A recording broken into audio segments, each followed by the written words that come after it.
Buen día, bienvenido al Instituto Politécnico Nacional. Mi nombre es Leti Vázquez y te doy la bienvenida a un conversatorio más el día de hoy, pues nuestro tema es lo que nos contamos del amor.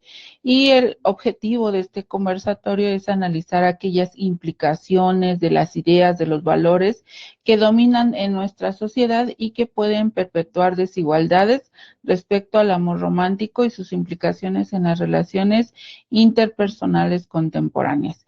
Y para el tema del día de hoy nos acompaña el licenciado Pablo Vera Valdés. Él pertenece al Centro Interdisciplinario de Ciencias de la Salud del Instituto Politécnico Nacional y es licenciado en Psicología. Actualmente es docente del SIX Santo Tomás y es coordinador del Departamento de Orientación Juvenil. Y bueno, le damos la bienvenida al licenciado Pablo Vera para que nos comparta este tema. Muchas gracias, Leti. Muchas gracias también al área correspondiente por la invitación para la realización de este conversatorio y un agradecimiento especial a Sandra Gudiño, mi enlace de Coordinación Juvenil, por la invitación. Bueno, pues el día de hoy estamos acá para poder conversar con respecto a un tema que recientemente se conmemoró el 14 de febrero y que en lo personal ha sido uno de los temas que más discuto con mis estudiantes, dadas la naturaleza de las asignaturas que imparto en el SIC Santo Tomás, que son sexualidad humana y psicología y género. En estas asignaturas, inevitablemente, además de hablar de placer, erotismo, identidades de género, identidades sexuales, roles, pues inevitablemente llegamos a un punto en el que las clases se convierten en clases de carácter personal, en la que las y los estudiantes han referido cómo ha sido su relación con estas historias del amor. Además, hemos de recordar que muchas de las teorías psicológicas contemporáneas que guían la práctica terapéutica apelan a que el amor es una de las herramientas de vindicación y reivindicación más importante en el mundo. Así que aprovechemos este espacio para poder hablar de esa emoción, de ese sentir que pues se nos ha contado, ¿no? Que debemos experimentar al menos una vez en la vida. Así que vamos a irle dando, les voy a contar un poquito cuál fue la idea de generar este conversatorio, por qué elegí este tema, y pues la maestra Leti me irá interrumpiendo en cualquier momento si es que lo considera necesario para que pues vayamos fluyendo en esta conversación. Entonces, pues bienvenidas, bienvenidos, bienvenides a lo que nos contamos del amor. El 13 de febrero de 2025, como parte de las primeras actividades que llevé a cabo con el Departamento de Orientación Juvenil del SIC Santo Tomás, mis prestadoras de servicio, Rebeca, Itandewi, Lisette y yo, decidimos que teníamos que hablar sobre el amor. Todo esto después de haber vivido una experiencia de carácter comunitaria en un periodo intersemestral en el que estudiantes de diversas generaciones de la carrera de psicología nos juntamos en un auditorio para poder hablar sobre muchos temas acerca de cómo interpretábamos nuestra realidad. Y uno de los grandes temas que se tocaron fue el amor. Así que este primer evento, celebrado el 13 de febrero del presente año, que nombramos Desentendiendo el Amor Romántico, generó una serie de grietas tanto en mí como en la comunidad del SIC Santo Tomás, en donde hablábamos acerca de todas esas historias que se nos ha contado del amor y caímos en cuenta que el amor no es una sensación obligatoria ni natural. Caímos en cuenta en que todas y todos dentro de nosotros albergamos historias particulares, algo que en psicología social denominamos historias locales, narrativas, que nos cuentan maneras distintas de vivir ese amor. Así que el pretexto perfecto para poder hablar de ello es toda esa comunidad que podemos mirar aquí, todas y todos esos estudiantes que compartieron historias de sus vidas y que muchos de ellos estaban muy enlazados hacia aquellas historias que son consideradas como de amor hegemónico. Así que hice un experimento muy rápido y fue googlear de manera literal qué es el amor. Y lo busqué en esta nueva herramienta que tiene Google y nos da unas respuestas que devienen de la inteligencia artificial. Y me pareció muy interesante lo que nos dice, porque pareciera que esta manera de referirnos al amor de manera inmediata a partir de una inteligencia artificial apela precisamente a este discurso hegemónico. Y habrá quien se pregunte, ¿qué es un discurso hegemónico? Pues mis queridas personas, un discurso hegemónico son esas grandes narrativas que están cargadas de muchísimo poder y que terminan por subjetivar, es decir, por permear nuestra existencia en el mundo. Y fíjense bien lo que dice. Lo primero que nos lanza es, el amor es un sentimiento de afecto que se puede experimentar hacia una persona, animal o cosa. Nos está hablando pues de un sentimiento. Sin embargo, no nos habla de la complejidad que puede albergar ese sentimiento. A la vez, lo relaciona con un valor humano fundamental que puede ser expresado a través de acciones, gestos y palabras. Pareciera que nuestra inteligencia artificial entonces ha logrado hacer lo que por siglos filósofos han intentado disertar para explicar cuál es el papel del amor en nuestra sociedad, limitándolo a un valor humano que se puede expresar en función de acciones, gestos, palabras, pero deja de lado algo que es muy importante para nosotras y nosotros desde la psicología social, que es la experiencia del cuerpo. Ahora bien, analicemos las características a partir de las cuales la IA dice que es el amor y que parten nuevamente de este discurso hegemónico, que más adelante les voy a decir cómo le vamos a nombrar. Nos dice, implica respeto, conexión y el deseo de acercarse a otros. Es decir, que implica una relacionalidad, es decir, implicarse con la otredad, el mundo que nos rodea. Nos dice que promueve la paz y la convivencia en la diversidad. Nuevamente nos está hablando de un factor de carácter relacional en donde ya está incorporando una serie de valores, como por ejemplo la paz y, como mencionaba previamente, el respeto. El siguiente elemento nos dice que es un motor motivacional que impulsa el dar y el recibir, el convivir, el compartir, el respetar y el confiar. Nos habla también que este valor de carácter universal, es decir, que pareciera que todos, todas y todos lo vivimos desde el mismo sitio, es fruto de la madurez, por lo cual entonces implicaría que para poder amar hay que ser una persona madura. Y además implicaría una actitud intencional de aceptación y un compromiso hacia esa otra edad que estamos hablando. Y de manera muy simple, entonces, quedaría resumido desde la inteligencia artificial y desde el discurso dominante, que es aquello que entendemos como amor. No obstante, esta definición queda muy corta a nivel de la diversidad de experiencias que estas 60 personas compartimos un día 13 de febrero en un auditorio hablando sencillamente lo que significaba amar. Entonces es por ello que me permití poder empezar con esto y contarnos precisamente las historias que hemos escuchado con respecto al amor. Como les decía hace un momento, los discursos dominantes son aquellas narrativas enormes que devienen de todo un sistema social y cultural y que van dictaminando nuestra experiencia y que a través de diversos dispositivos de control y de comunicación, como lo son las instituciones, la familia, la escuela, los medios de comunicación en sí mismos y las nuevas plataformas como TikTok, YouTube, Facebook, Twitter, o perdón, Instagram, pues nos están hablando y nos están contando ya ciertas historias de cómo debemos de vivir este sentimiento que se supone que es de carácter universal. Y en primera instancia, esas historias hegemónicas nos hablan como un sentimiento que es obligado para existir, dado que si recordamos la definición anterior, nos hablaba de esa madurez y de esa obligatoriedad para experimentar ese sentido de responsabilidad y de compromiso con el otro o con la otra.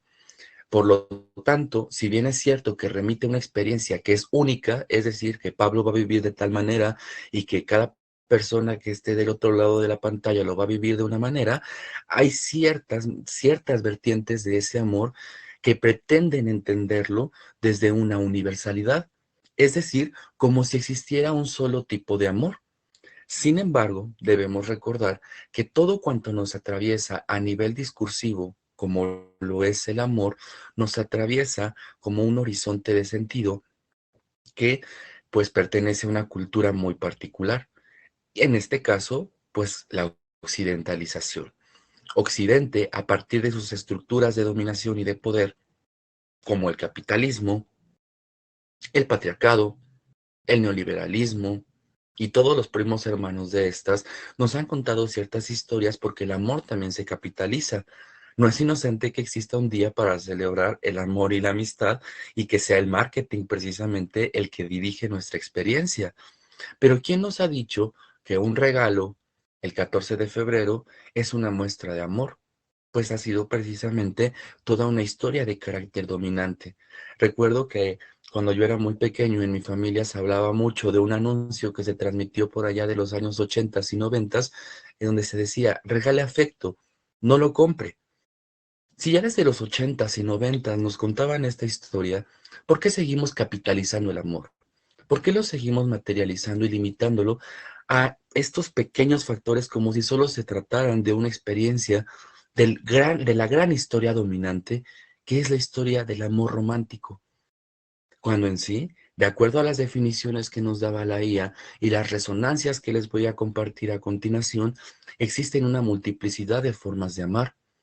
Amar, entonces, no únicamente va a estar direccionada con ese corazoncito que siempre nos imaginamos, y tampoco va a estar dirigido únicamente a nuestra pareja. Existen una multiplicidad de formas de amar, como el amor filial, el amor de grupo, el amor a nuestras profesiones, a nuestras actividades, que sin embargo, en esta dominación de ese discurso dominante, ha quedado desdibujado ante la primacía gigantesca de ese amor romántico que nos da un horizonte de sentido. ¿Y cómo aprendimos esa historia? Pues a través de lo que se nos ha contado y que nos hemos contado a nosotras y nosotros mismos.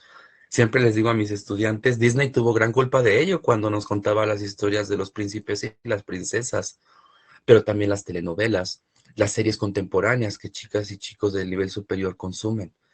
Por lo tanto, ese discurso se mantiene vigente aún después de 2 siglos de su creación. Una disculpa. Entonces, debemos entender que si bien es cierto que el amor es una serie de sentimientos muy complejos que atraviesan, sí, por supuesto, una cuestión química en nuestro sistema nervioso central, en nuestro cerebro y en la propiocepción, es decir, en la aprehensión del mundo a través de nuestros sentidos, los significados que le damos son de carácter sociocultural. No es inocente que cuando vemos que una persona hace esto o esto, esté refiriendo a una sensación de amor, de aprecio. Y entonces el discurso sociocultural nos habla que hay un amor romántico que debe vivirse como una entrega total hacia el otro o hacia la otra. Y que, por ende, si amo a alguien, pareciera que ese otro alguien es de mi propiedad y que yo soy propiedad de esa persona. Incluso los antiguos preceptos que narraban, como por ejemplo la epístola de Melchor Ocampo en los matrimonios, pues hablaban de ese amor romántico como una propiedad que te ataba hacia otra persona y que inmediatamente remitía pues a una sola versión de esa manera de vivir el amor, en donde la intimidad, el deseo, la actividad erótico-afectiva, el compromiso, pues formaban precisamente ese núcleo de búsqueda de la identidad. Y entonces vamos persiguiendo constantemente a esa pareja y a esa media naranja. Pero el problema que encontramos con este discurso único del amor es que nos lleva a creer que entonces existe una forma única de amar, como esa experiencia universalizante que hablábamos hace rato, con ciertos valores legitimados, pero que no necesariamente pueden hacerle sentido a todas y todos. Y es por lo tanto que existen alternativa o alternativas para vivir ese amor. Y las respuestas no vienen únicamente de lo académico, porque yo podría pasarme aquí, porque de verdad me encanta hablar de esto, pues horas hablando desde la historia del amor, desde la antropología de las emociones, desde la psicología del amor, desde las diferentes vertientes, desde las relaciones que marca, por ejemplo, el psicoanálisis y el inconsciente para la búsqueda del objeto de amor. Sin embargo, lo académico no es lo único.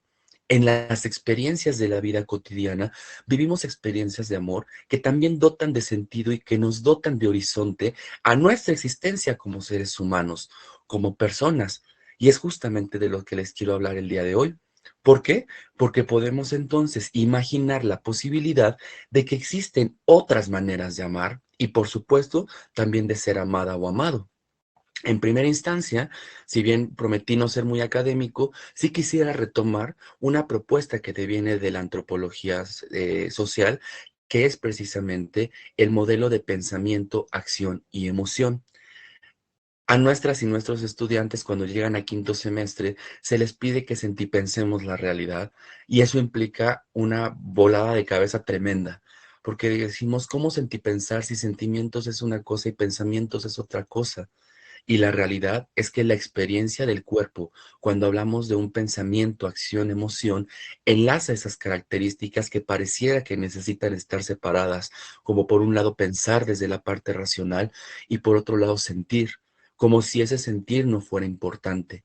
Y el más claro ejemplo es que hoy estoy aquí hablándoles del amor desde las resonancias que me generaron una experiencia de vida académica, profesional, en una serie de sentipensares que resonaron en mi existencia y en la de otras tantas personas, y que estoy seguro que pueden resonar en la vida de muchas personas que están allá afuera. Aquí lo complicado es entonces, ¿cómo sentipienso la realidad? Sentipensar implica tener muy claro que es cierto, que los discursos están cargados de ideas, de valores y de capacidades, pero algo que es muy importante y que a veces olvidamos, y es que el amor, así como muchas emociones o todas las emociones, se viven a través de un cuerpo encarnado. Eso quiere decir que a través de mi experiencia yo le voy a dar un significado único a eso que entiendo como amor. Y a partir de ahí podemos entonces desarticular la noción hegemónica del amor como apertura a nuevas posibilidades. ¿Qué quiere decir esto? Que entonces, si yo puedo conectar con lo que siento, por ejemplo, cuando estoy con mis amigos y amigas, cuando estoy desempeñando una actividad que me genera una sensación de bienestar tremenda, cuando estoy con una persona que me atrae en lo erótico y en lo afectivo, cuando disfruto una charla, cuando soy capaz de respetar mi entorno, a las otredades que no solamente son humanas, sino también son nuestro entorno, nuestro ambiente, y puedo ser consciente de lo que siente mi cuerpo, entonces puedo abrirme a nuevas posibilidades de amar, que no sea esa única en donde la media naranja dirige la idea del amor. Por lo tanto, debemos entender que esa visión del mundo, si bien es cierto que es de carácter colectiva y que nos cuentan ciertas historias con respecto a lo que implica amar, pues hay una experiencia que parte de lo individual, que tiene que ver con esa experiencia que les hablaba, que atraviesa nuestra piel, que atraviesa nuestro ser y que se compagina con el otro, con la otra, con todo eso que hay fuera de mí y que dota de sentido a esa vivencia del cuerpo. Porque si bien no hay experiencia que no sea encarnada, también en las experiencias de nuestro cuerpo podemos romper con la hegemonía. Y entonces podemos entender que hay diferentes maneras de amar, tanto para varones como para mujeres, así como para disidencias sexuales. El amor romántico no es la única posibilidad. Los celos no son una forma de amar, porque eso más bien es un tipo de violencia. Trascender esta idea de que el amor romántico hegemónico, como la única historia, implica esa posesión de la que les hablaba hace rato, pues es una idealización. Implica reconocer que me diluyo en el otro, cuando en realidad no tendría por qué diluirme, sino ser una otredad conviviendo con otra otredad y co-construyendo un mundo. Romper ideales a veces es muy complicado, pero también es necesario para poder trascender en la manera en la que sentimos, vivimos y experimentamos nuestra realidad. Entonces, cuando lo planteamos desde este lugar, pues a lo que apelamos es precisamente a tener un énfasis en el papel activo de los sujetos en la implementación del amor y de nuestra práctica. La invitación es entonces a que reflexionemos, a ver, la manera en la que yo estoy amando como persona, ¿con qué tiene que ver? ¿Realmente con lo que siento o con lo que se me ha dicho? Mis ideales, mis aspiraciones, ¿hacia dónde están dirigidas? ¿Están dirigidas hacia lo que me contó Disney, Netflix, TikTok? ¿Estoy buscando un hombre o una mujer de alto valor? ¿Realmente estoy amando? ¿Estoy sentipensando? ¿O solamente me estoy imaginando una realidad idealizada?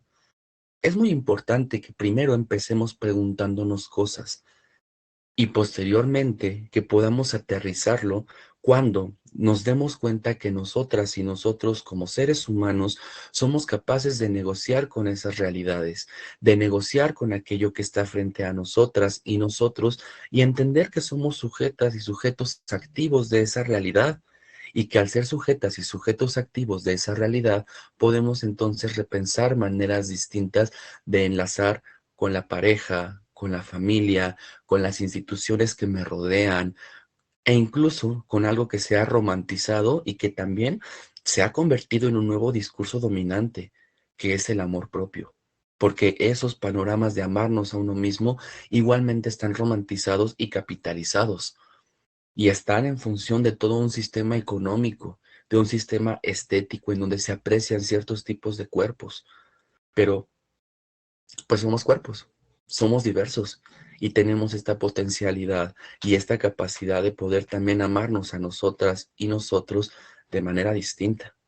Por lo tanto, la propuesta del día de hoy es: pensemos la manera en la que amamos, pensemos la manera en la que nos relacionamos con el otro, y si elegimos que ese discurso hegemónico es aquel que queremos desempeñar, es aquel que nos hace sentido, está bien, siempre y cuando no perpetúe un ejercicio de dominación sobre una otra o un otro. Lo que nos contamos del amor entonces no debería ser universal, podría ser particular y podría estar enlazado a una serie de elementos que conecten con mi ser humano, no solamente con mi pensar, sino también con mi sentir. Para ir cerrando, porque prometí que iba a ser breve, quise retomar este apartado de un estudio que deviene de la antropología de las emociones y que me hace mucho sentido y espero que también a ustedes se los pueda hacer. Lo iré leyendo, haciendo pausas y desmenuzando algunas cosas que consideraría que son importantes, porque a mí me hace sentido que la comunidad del Politécnico, no solamente nuestras y nuestros jóvenes en los niveles medio y superior, sino también todas aquellos y aquellos que laboramos en esta institución, podamos mirar de manera diferente. Nos dice: el sistema social puede verse desafiado por las acciones concretas, por esos cuerpos que son sociales e individuales a un tiempo. Entonces soy yo en relación con los otros, por esos cuerpos que son sociales individuales a un tiempo, de forma que otros aprendizajes y formas de significar, materializar y escenificar el amor, es decir, todo lo que nos contamos de él, ya sea de manera consciente o no, pero que están influidas siempre por ideologías críticas con el amor romántico, podrían generar incertidumbres y contradicciones en los sujetos, porque quizá yo no soy capaz de amar de esa manera, o no me gustaría ser amado desde la posesión, desde los celos, sino más bien desde la ternura, desde la cercanía. Pero también resistencias y transformaciones en las configuraciones amorosas, y aquí es en donde viene el giro de tuerca, más acordes a una sociedad donde el amor no fuera una fuente de alienación para nada, para nadie, y donde independientemente del nivel de compromiso entre las personas que están en una relación, esa tensión a la que aludíamos, que sea en la introducción precisamente, entre darse a una misma o mismo y la reciprocidad estricta, fuera compartida y estuviera lo más equilibrada posible. Lo que nos dice esta frase es entonces que podemos negociar con esas historias de amor romántico, que podemos negociar con esas maneras de entender el amor de carácter universal, pero siempre, siempre apelar a mi particularidad, a lo que me haga sentido a mí y a la otredad que tengo enfrente. Hablarlo, preguntarle a mi pareja: oye, ¿cómo te gustaría ser amado? ¿Cómo te gustaría ser querido? Y expresar también cómo es que a mí me gusta ser querido o querida. Y pues bueno, finalmente, y para llegar a la conclusión, quiero dedicar este conversatorio a esa comunidad que se ha formado como Gritos del SIX-UST, a esas y esos estudiantes que resonaron conmigo en la posibilidad de reconstruir el amor, y a esos alumnos de sexualidad y de psicología y género, porque son esa comunidad politécnica que le da sentido al existir. Y pues sembremos grietas, y siempre lo he dicho, sembremos grietas para nuevas posibilidades de amor. Muchas gracias. Muchas gracias, maestro Pablo. Me gustaría preguntarle, ya que nos dio todo este contexto, ¿a quién corresponde entonces la responsabilidad de una resignificación del amor interpersonal, pero ya de una manera sana y equilibrada? Híjole, es una pregunta muy compleja porque te podría contestar desde la utopía, pero también te voy a contestar desde lo que yo creo que es más plausible en nuestra realidad. Si bien es cierto que es una corresponsabilidad que no podemos atribuir a una sola parte de todos los elementos que conforman nuestra cultura, pues en primera le correspondería a las políticas públicas y al Estado, ¿no? En cierto sentido. Le correspondería también a los medios de comunicación para transformar estos imaginarios sociales y culturales. Sin embargo, es utópico. Eso es un poco lejano. Por lo tanto, Ujú. yo podría decir que esa responsabilidad no es exclusiva del individuo o del sujeto, sino que es una corresponsabilidad que co-construimos con el mundo que nos rodea, que si bien parte de la individualidad para comenzar a generar reflexiones, va a tomar sentido en el diálogo con la otra y con el otro. Entonces creo que esa sería mi respuesta, Leti. Ok, ¿y cómo es que esta definición sociocultural del amor puede impactar en el amor intrapersonal? ¿Cómo es que puede beneficiar o de alguna manera puede afectar?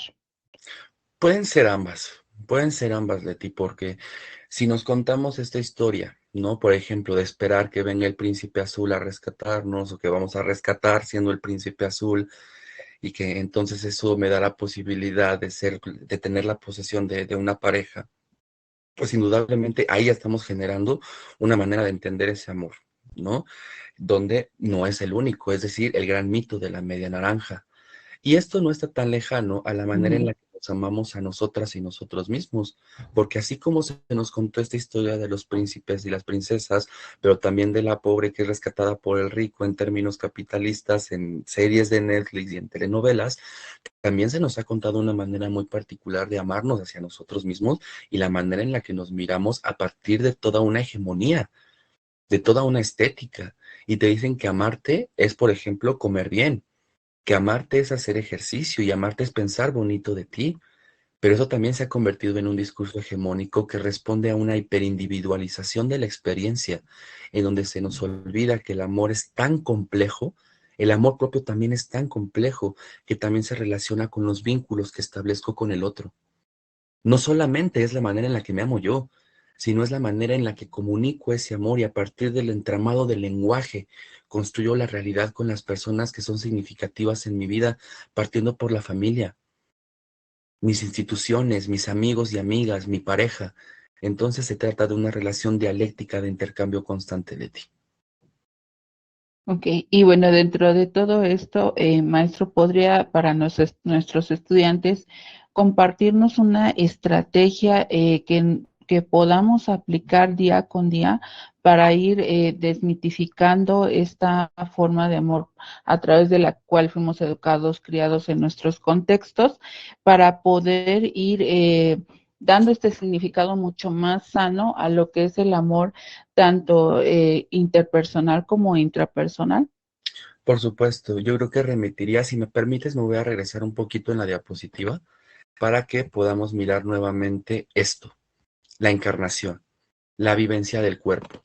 Muchas veces pensamos, ¿no? Y pensamos, y fíjate el lapsus que acabo de tener, ¿no? Ujú, Creemos que el amor únicamente radica o en lo que pasa acá, ¿no? A nivel como de sentimiento, cuando en realidad el corazón no siente, sino todo está aquí en un nivel de ideas y sentipensares.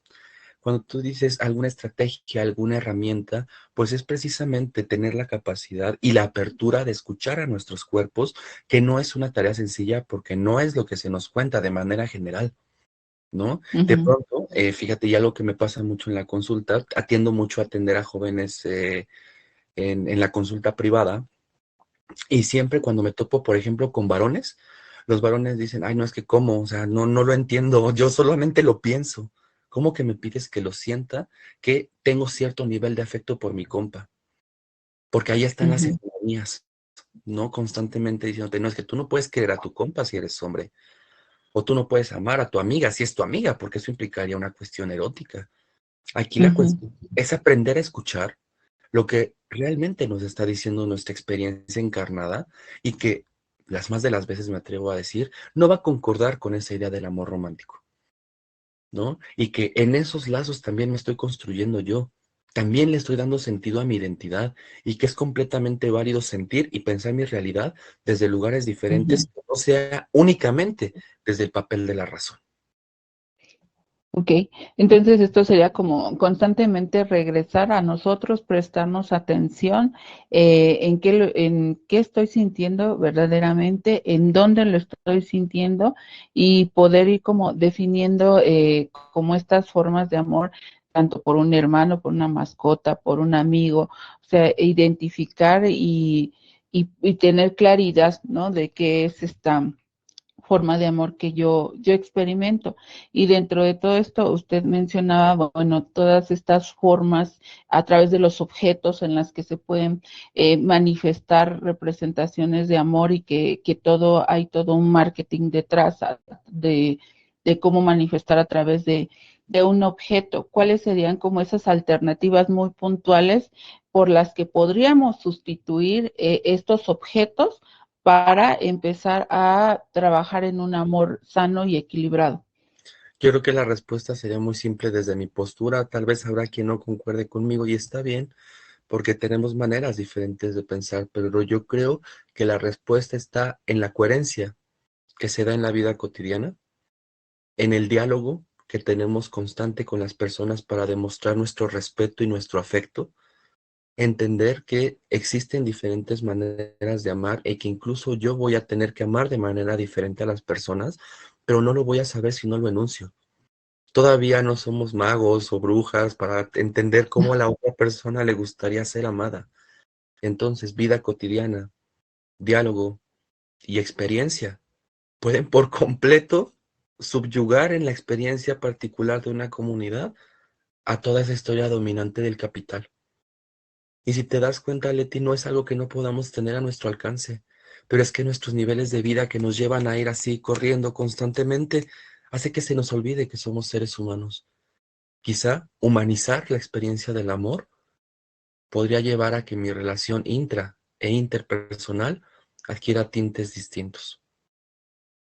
Exacto. Humanizar y naturalizar, ¿no? Si existe una naturalización de la violencia, podríamos naturalizar este sentido del amor en equilibrio hacia el otro y hacia mí mismo, ¿no? También no sobrepasar por aquello, ¿no? No porque el otro me diga es que amor para mí es tiempo, pero tú tienes tu tiempo dedicado a otra cosa, también no vamos a pasar al segundo lugar. Entonces, me parece muy acertado todo lo que usted nos comparte para poder ir como pensando de manera distinta cómo es que podemos transformar estas formas en las que compartimos amor y también en la que pues lo vivimos de manera personal hacia nosotros, ¿no? Entonces, pues yo le agradezco mucho, maestro, por habernos compartido este tema y también pues agradezco a todos los que nos acompañaron el día de hoy. Comparte este conversatorio y cualquier duda, pregunta, déjanos en comentarios y nosotros te estaremos respondiendo.